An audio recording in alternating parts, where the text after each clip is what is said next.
Baiklah, Assalamualaikum warahmatullahi wabarakatuh. Malam ini Lasigo Akademia Indonesia ingin ingin membaca perkembangan dari isu yang berkembang tentang revisi Undang-Undang Pemilu. Hari ini kita sudah menghubungi dua narasumber sebenarnya. Yang pertama adalah pakar hukum tata negara, Dr. Khairul Fahmi SHMH. Kita minta pandangan beliau untuk mengulas tentang revisi dari Undang-Undang Pemilu itu sendiri. Kemudian kita juga ingin melihat secara politik, kita juga menghubungi narasumber Arya Fernandes. Beliau merupakan peneliti dari Departemen Politik dan Perubahan Sosial CSIS di Yogyakarta. Ya, Bang Arya ya? Di Jakarta. Di Jakarta, maaf. Nah, mungkin saya akan ke Dafahmi dulu. Saya akan menyapa beliau dengan sebutan Dafahmi. Apa sih urgensi secara hukum dari perubahan Undang-Undang Pemilu dan dampaknya terhadap kedaulatan rakyat, Dafahmi? Silakan, Dafahmi. Ya, makasih, J. Jadi, kalau kita baca draft yang ada, memang ada beberapa hal yang bisa kita lihat sebagai sesuatu yang versi terakhir itu yang versi tanggal 20. Pertama, bahwa di mana di situ pilkada serentak itu yang mesti diserentakkan dan tidak boleh tidak itu adalah pemilu presiden, pemilu anggota DPR, pemilu anggota DPD. Dan yang lain itu boleh digabungkan atau boleh dipisahkan. Dan saya kira ini menjadi salah satu alasan hukum yang mendasari kenapa kemudian dilakukan perubahan terhadap Undang-Undang Pemilu. Yang kedua, kondisi real hari ini, yaitu Undang Pilkada yang terpisah dari Undang-Undang Pemilu. Sementara dalam periode sebelumnya telah dilakukan penggabungan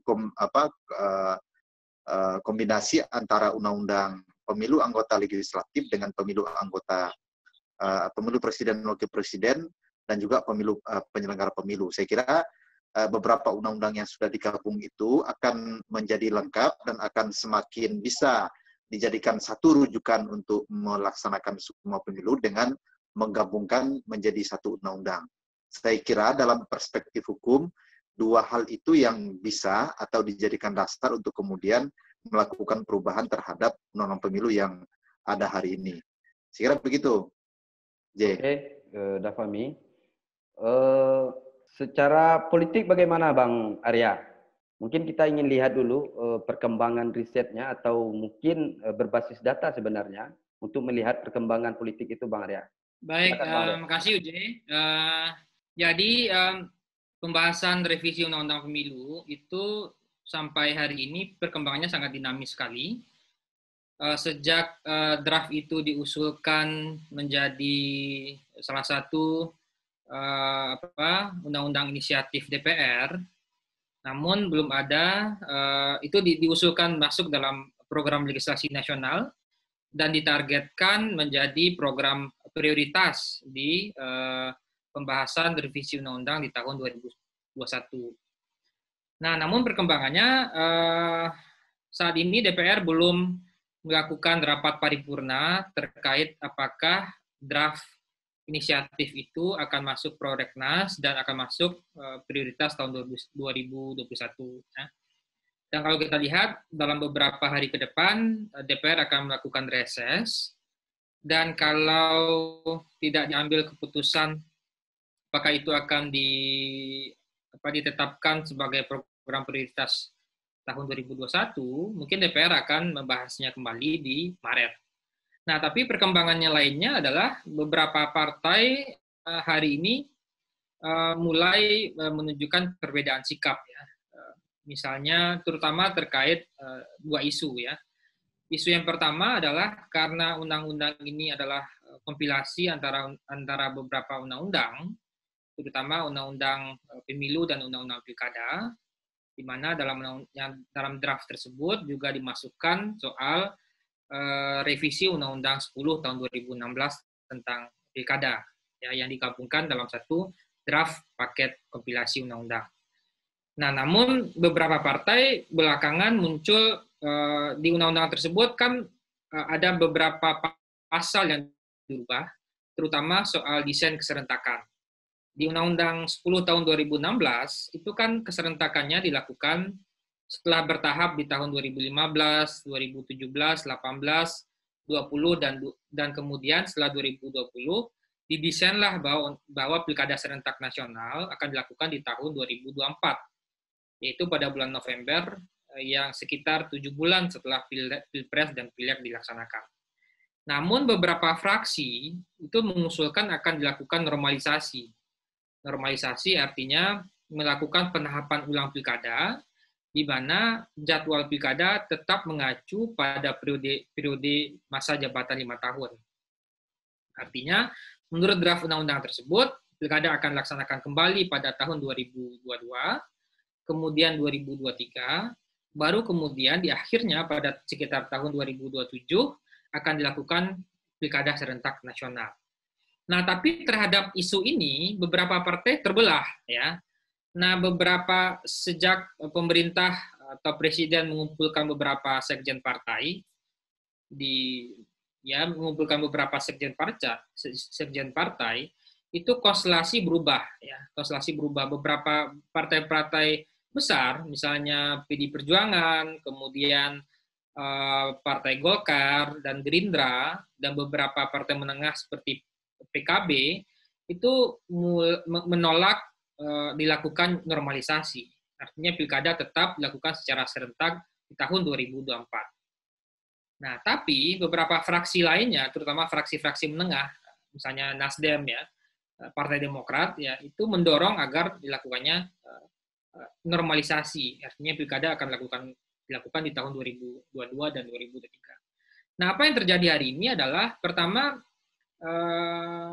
itu akan ada kontestasi itu, dan kalau kita lihat sikap pemerintah pun sepertinya gelagatnya itu kalau kita lihat dari pernyataan-pernyataan dari Dirjen Polbum misalnya, itu kemungkinan pemerintah juga akan tetap melakukan pilkada menurut undang-undang yang existing ya, itu Undang-Undang 10 tahun 2016. Nah, apa implikasinya? Implikasinya menurut saya adalah karena undang-undang ini adalah kodifikasi, kompilasi dari 2 undang-undang, bisa jadi kalau ada penolakan terhadap pembahasan undang-undang pilkada, ya, terutama apakah pilkada akan dinormalisasi atau tidak, gitu ya. Kalau misalnya tidak dinormalisasi, berarti kan akan ada pilkada tahun 2024. Nah, efeknya apa? Efeknya bisa saja akan terjadi efek bola salju ya. Misalnya bisa saja nanti fraksi-fraksi ini juga akan menunda atau tidak membahas revisi undang-undang pemilu gitu. Karena ini kan satu paket nih. Kalau ditolak satu, mungkin kemungkinannya ada potensi ke arah sana. Jadi kita dari sisi real politik, saya kira ini kita akan menunggu bagaimana, apakah dalam minggu ini atau minggu depan DPR akan melakukan paripurna soal ini. Biasanya kan paripurna di hari Selasa ya. Berarti kita tunggu minggu depan ya. Kalau itu tidak, mungkin akan dilakukan di Maret. Jadi itu kira-kira konstelasi di Jakartanya. Oke, saya akan balik ke Bang Elda Fahmi. Perkembangan revisi itu sendiri sekarang sudah atau sampai tahap mana perkembangannya, Elda Fahmi? Apakah ini? Ya, tadi saya kira yang disampaikan Arya itulah perkembangan terbaru ya dari pembahasan RUU itu. Memang salah satu yang diperdebatkan itu kan mengenai desain keserentakannya. Kapan mau dimulai? Kalau dalam undang-undang pilkada yang ada hari ini, kan tidak ada pilkada di tahun 2022-2023. Tapi pilkada itu nanti akan diserentakkan nanti di tahun 2024. Nah, sebagian ya diserentakkan. Nanti serentak apanya pilkada ininya baru di tahun 2027. Tetapi dengan perubahan desain hari ini kan usulannya 2022 itu tetap dilaksanakan, 2023 itu dilaksanakan. Nanti pemilu daerah untuk memilih gubernur bupati itu akan diserentakkan di tahun 2027. Saya kira banyak hal yang mungkin yang ada di balik kenapa terjadi perdebatan soal-soal seperti ini. Mungkin juga perhitungan politiknya seperti apa, diundur bagaimana, dan seterusnya dampak politiknya seperti apa, keuntungan kerugiannya bagaimana. Pasti kalau secara hukum sebetulnya desain keserentakan yang diputuskan di putusan Mahkamah Konstitusi itu tidak ada soal sebetulnya mau diubah undang-undang ini mau tetap, ya bisa aja, tetapi dengan segala kelemahan yang tentunya terkandung di dalam undang itu. Tapi kalau mau misalkan pemilu serentak nasional itu akan dilaksanakan, kapan pemilu daerah akan dilaksanakan. Cuma memang ada sesuatu yang unik juga di dalam RUU pemilu yang terakhir ini. Uniknya itu adalah pemilu nasional itu, pemilu nasional adalah pemilu yang pemungutan suaranya diserentakkan antara pemungutan suara presiden, pemilu anggota DPR, pemilu DPD, DPRD provinsi, DPRD kabupaten kota. Jadi tetap sebetulnya keserentakannya itu di pembelahan antara nasional lokalnya itu tidak membelah antara pemilu DPRD serentak dengan kepala daerah, tidak begitu. Kalau di sana sekarang dia tetap 5 kota, nanti pilkada atau pemilu lokalnya itu adalah pemilu untuk memilih gubernur, bupati, wali kota. Saya kira dari secara konsepnya ini memang ada problem. Tetapi kalau mengikut norma pasal 22E ayat 2 konstitusi, itu mungkin saja dalam rangka menyesuaikan itu. Saya kira ini beberapa hal yang ada di dalam RUU itu yang penting diatur ya, dan mendesak sebenarnya untuk dilakukan perubahan undang-undang.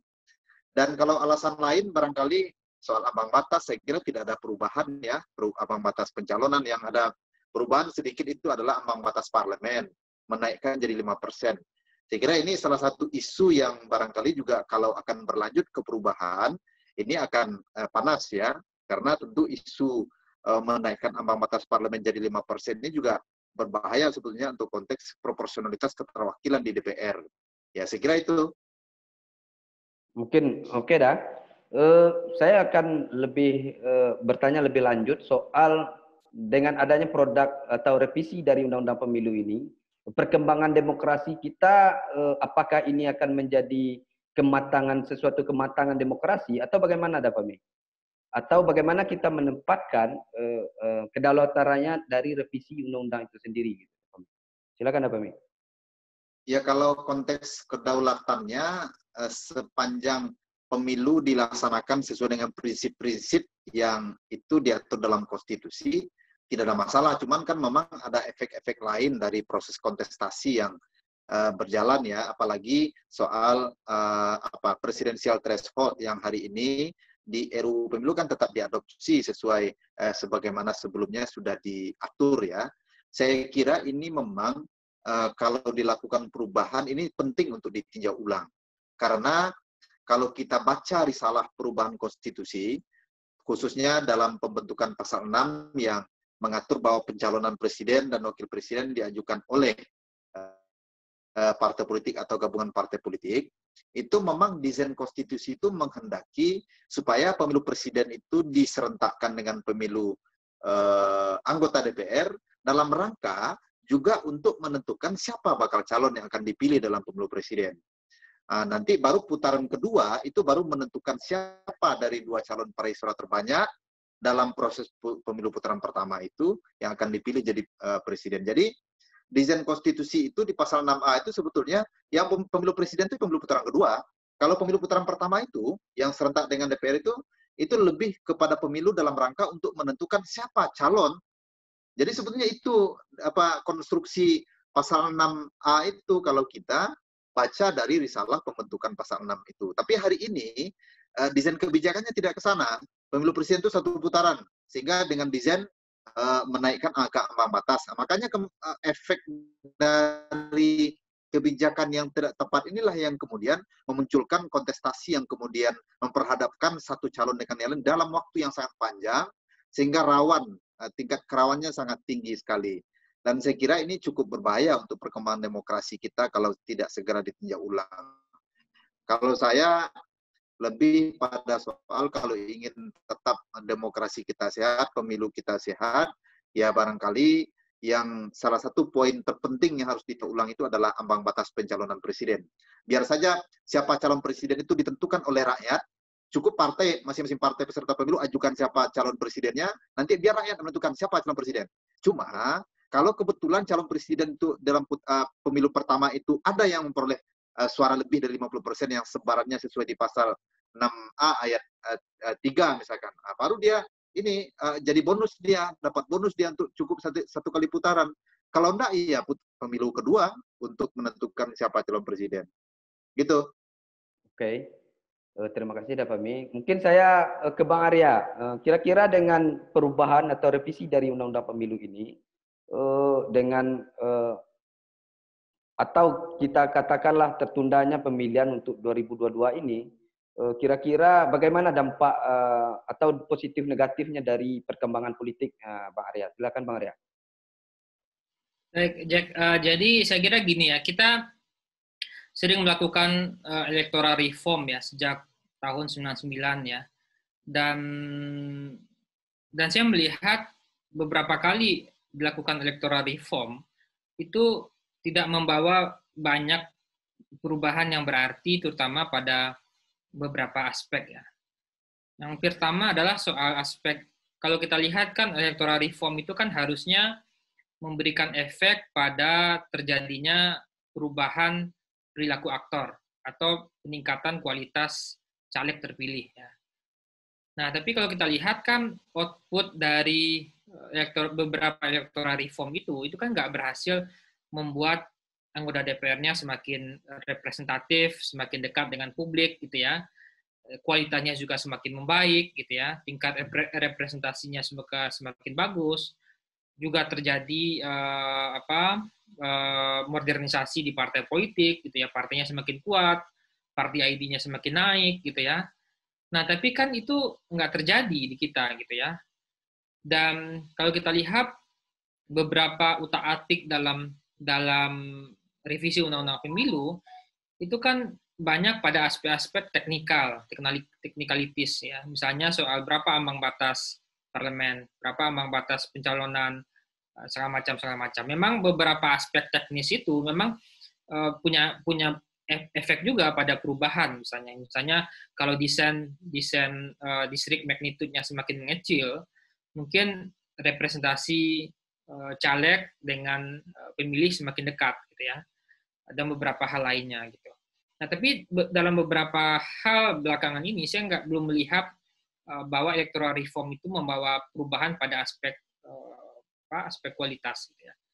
Nah, yang kedua, electoral reform saya lihat juga nggak banyak juga membawa perubahan pada electoral outcomes-nya gitu ya. Misalnya indikatornya apa? Apakah kualitas pembuatan kebijakan publik kita semakin baik atau enggak gitu. Apakah proses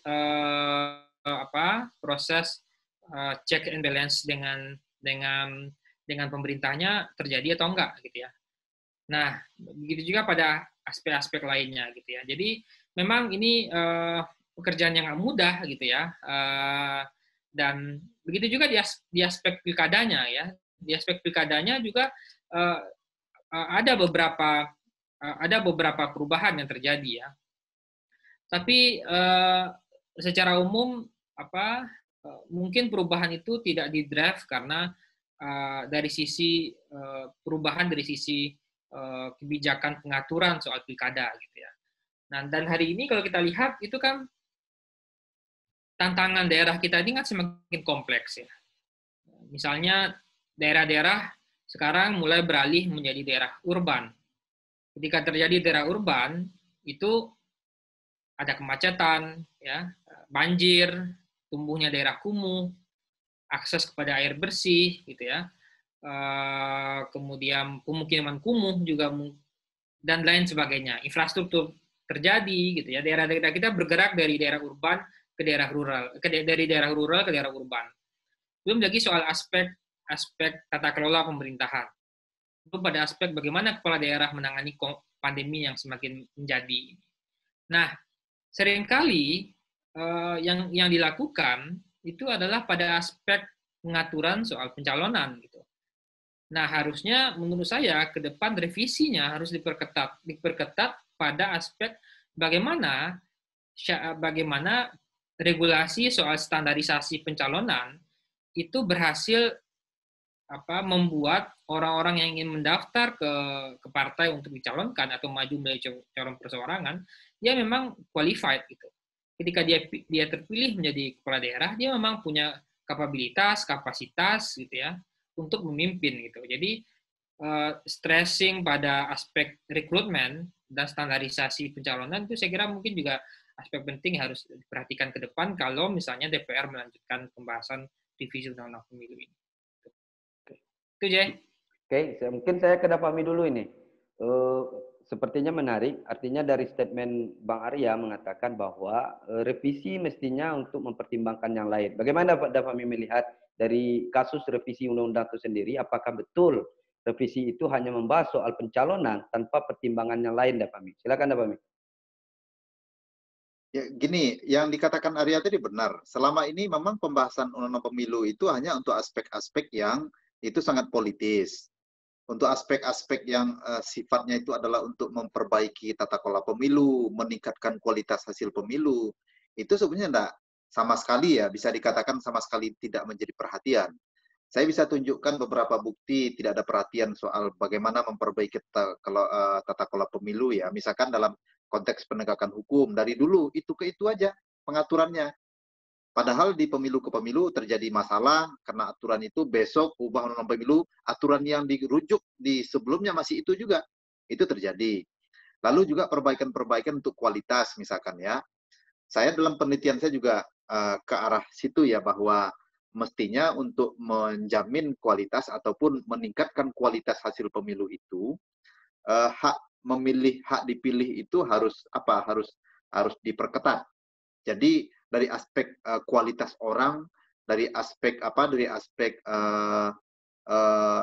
integritas itu harus jadi sesuatu yang diintervensi secara hukum, dalam arti bahwa syarat-syarat seperti itu yang kemudian diadopsi dalam undang-undang, sehingga memang dari awal itu partai sudah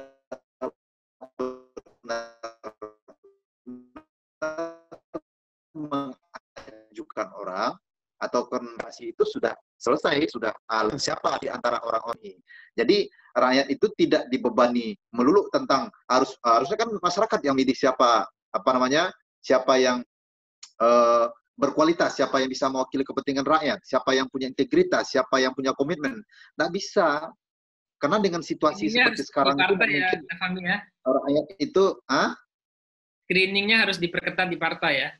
Iya, betul. Jadi prosesnya itu penentuan calonnya itu diintroduksi di undang-undang, lalu kemudian nanti dijalankan oleh partai, lalu kemudian memang orang-orang yang jadi caleg, orang-orang jadi calon itu orang-orang memang secara kualifikasi dan secara integritasnya itu sudah selesai. Apapun terpilih ya tidak ada masalah.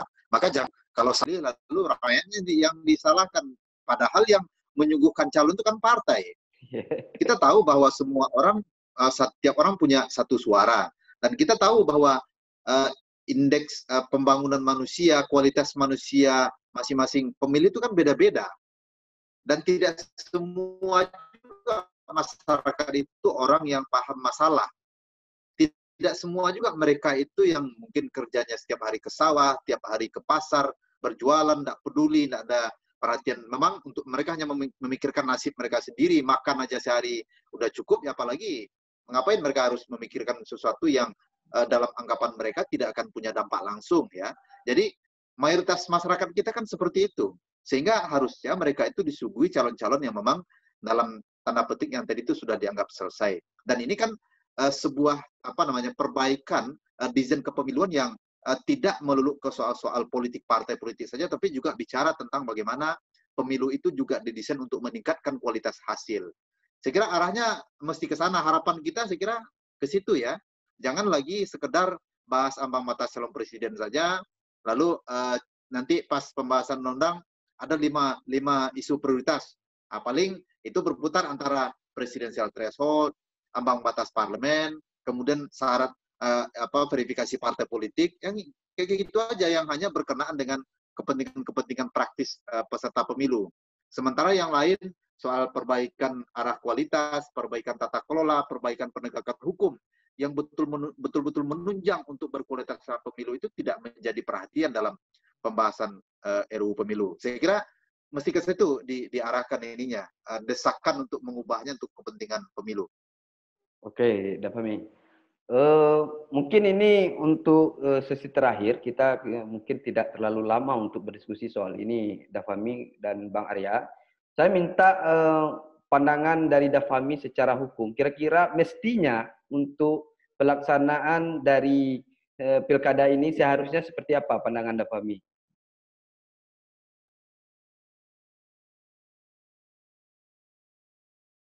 Suara yang Dafami, mohon maaf. Kalau saya sebetulnya untuk desain keserentakan itu, saya lebih cenderung bagaimana pemilu anggota DPRD provinsi dan kabupaten kota itu juga dijadikan pemilu lokal yang diserentakkan dengan pemilu gubernur, bupati, wali kota. Biar pemilu nasional itu 3 aja, pemilu presiden, pemilu DPR, pemilu DPRD. Kenapa demikian? Karena beban berat kerja teknis manajemen pemilu itu ada di pemilu legislatif. Kerja-kerja teknisnya ada di situ. Karena kita menggunakan sistem proporsional terbuka dengan sistem penentuan calon terpilih dengan suara terbanyak. Jadi beban kerjanya di situ. Jadi mendesain keserentakan ini sekali lagi juga harus di samping aspek konstitusionalnya, aspek manajemen juga harus diperhatikan. Mungkin enggak desainnya kalau serentak seperti di RUU sekarang itu akan meningkatkan kualitas penyelenggaraan. Kalau hanya sekedar melaksanakan putusan MK, ya sudah, ini kan dibolehkan. Kalau apakah sesuatu yang dibolehkan itu tidak harus dipilih? Kan dipilih lagi yang lebih baik, kan harusnya begitu. Dan saya kira desain keserentakannya bisa diarahkan ke sana dengan pertimbangan bagaimana menata. Pertama, yang kedua, dengan desain seperti itu, pemilih tentu akan punya ruang yang lebih luas untuk mempertimbangkan. Jadi orang pilih presiden tidak menutup pandangannya siapa calon legislatif yang akan dia pilih. Pengalaman 2019 itu, pemilih kan bingung. Jangankan orang awam, kita pun yang kadang-kadang sudah akrab dengan pemilu, toh dihadapkan dengan masalah yang sama. Presiden siapa, DPR siapa, DPD siapa, DPRD provinsi siapa, DPRD kabupaten kota siapa. Akhirnya apa? Ya sudah, menentukan pilihan itu hanya di bilik suara. Dan itu pun pertimbangannya sudah, ini saya kenal, gitu aja. Jadi hal-hal seperti ini harus jadi pertimbangan untuk menentukan desain. Dan terakhir, juga harus diperhatikan oleh pembentuk undang-undang, saya kira perbaikan RUU kali ini betul-betul memberi ruang lah untuk membenahi hal-hal yang berkenaan dengan kualitas calon yang akan dipilih. Yang kedua adalah soal tata kelola penyelenggaraan dan penegakan hukum pemilu. Saya kira begitu, Jeng. Oke, Dapami. Terima kasih, Dapami. Mungkin saya ke Bang Arya dengan secara pertimbangan politik dari partisipasi dan aspirasi publik, semestinya pemilu ini kapan semestinya, Bang Arya? Ya, saya kira ini pertanyaan yang sulit dijawab ya, terutama karena situasi politik yang masih dinamis gitu. Dan tentu juga soal ketika Undang-Undang 10 2016 itu dibuat, itu kan penyelenggara, kemudian partai politik maupun aktor belum mempertimbangkan bahwa ternyata ketika ada keserentakan di 2019 itu betapa rumitnya gitu ya. Misalnya kelelahan penyelenggara gitu ya, belum lagi soal manajemen penyelenggaraan, belum lagi pada aspek pemilih seperti tadi yang disampaikan oleh Dafami soal bagaimana pemilih kesulitan untuk mengidentifikasi tokoh-tokohnya itu gitu ya. Nah, tapi mungkin itu juga bisa dicari solusinya, misalnya dari birokratisasi pemilu ya, misalnya penambahan jumlah petugas KPPS, penambahan petugas PPS, PPK dan seterusnya gitu ya. Tapi untuk saat ini itu pertanyaan yang cukup sulit untuk dijawab, apakah lebih baik kita lakukan normalisasi atau dilakukan kembali atau tetap dilakukan di 2024 ya. Tapi saya ingin menyampaikan beberapa hal sebenarnya di luar soal desain waktu ini yang mungkin Dafami lebih punya kemampuan untuk melakukannya ya. Saya melihatnya ada beberapa hal yang juga harus diperhatikan sangat ya. Saya sangat pendapat tadi soal bagaimana kualitas kandidat itu menjadi poin penting ketika proses melakukan perubahan revisi undang-undang. Tapi kalau kita ingat juga kan pilkada ini tujuannya adalah pertama kalau kita lihat soal bagaimana perjalanan otonomi daerah kita, itu kan pilkada itu untuk kesejahteraan publik, terjadinya public service delivery yang bagus gitu ya, akses publik ke pendidikan, kesehatan, ke layanan sosialnya menjadi baik gitu ya. Kemudian juga soal aspek-aspek tata kelola pemerintahan ya. Kalau kita lihat misalnya data KPK, tentu pelayanan tata kelola pemerintahan yang bersih dan transparan. Kalau kita lihat data KPK itu kan ketika tahun 2018 itu kan terjadi peningkatan yang drastis kepala-kepala daerah yang ditangkap atau ditetapkan tersangka oleh KPK. Gitu ya. Dan angkanya trennya meningkat terus gitu. Kalau kita lihat sejak dilakukannya pemilu gitu ya.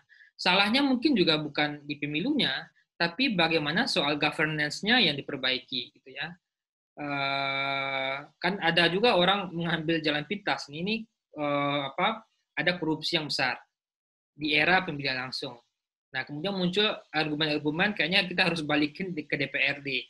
Nah, menurut saya juga bukan begitu ya. Masalahnya menurut saya bukan apakah pilkada itu dilakukan secara langsung atau tidak, tapi masalahnya adalah bagaimana memperbaiki tata kelolanya gitu. Bagaimana mencari orang yang punya integritas tadi yang seperti disebut oleh Dafami tadi gitu ya.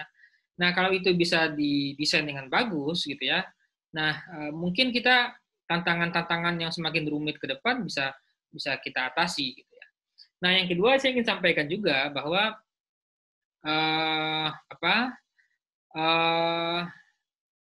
penyelenggara kita itu sebenarnya mulai beradaptasi dengan banyak perubahan yang terjadi gitu ya. Dan saya melihat semakin penggunaan teknologi informasi itu semakin membaik ya. Misalnya kemarin kita lihat di Sirekap semakin membaik meskipun ada beberapa kendala, misalnya ada uploadingnya yang lama, kemudian beberapa daerah yang sinyalnya kurang baik gitu ya. Tapi ke depan selain aspek-aspek hukum tadi yang perlu dibenahi dengan baik gitu ya, hal yang lebih penting dibandingkan desain tadi juga menurut saya tadi adalah soal kualitas ya dan governance-nya gitu ya, tata kelolanya gitu. Jadi kalau itu kita bisa benahi, saya yakin bahwa kepala daerah ini akan menjadi jadi kita lebih banyak punya pilihan di masa depan gitu ya, untuk pilpres, untuk gubernur gitu ya. Jadi dengan begitu orang nggak bisa lagi jadi politis yang instan gitu ya, populer, top, kemudian tiba-tiba jadi politisi gitu ya. Saya kira orang harus punya record yang jelas sebagai politisi gitu. Dia harus punya record sebagai pejabat publik gitu ya, atau kalau nggak dia punya record sebagai profesional gitu ya. Nggak bisa instan-instan lagi gitu. Dan itu saya kira ke depan harus ada usaha untuk mengurangi itu. Oke, terima kasih Bang Arya. Mungkin terakhir Dafami, saya minta closing statement dari Dafami untuk tentang situasi atau isu yang berkembang soal revisi undang pemilu ini. Kira-kira statement Dafami kira-kira seperti apa gitu? Saya minta statement terakhir Dafami soal itu. Ya, saya kira perubahan undang-undang pemilu itu memang penting dilakukan, ya.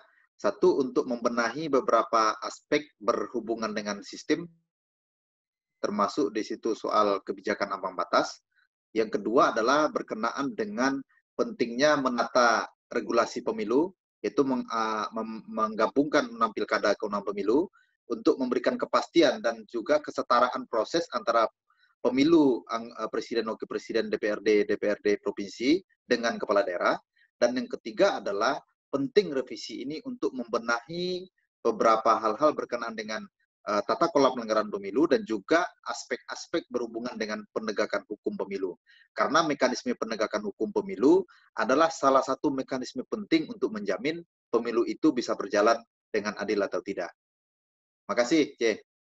Oke, Dafami, terima kasih. Mungkin Bang Arya, silakan Bang Arya. Terima kasih.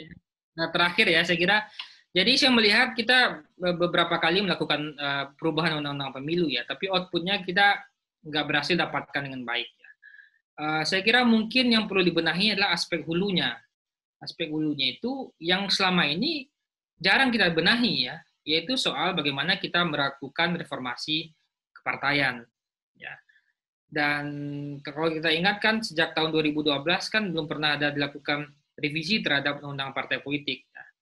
Nah mungkin itu juga salah satu usaha yang bisa didorong, terutama soal bagaimana melakukan demokratisasi partai politik, ya, juga soal aspek pendanaan partai politik dan aspek-aspek lainnya. Ya, kalau saya percaya sekali kalau kita benahi partai itu setengah dari persoalan kita ini bisa selesai dengan baik, gitu ya.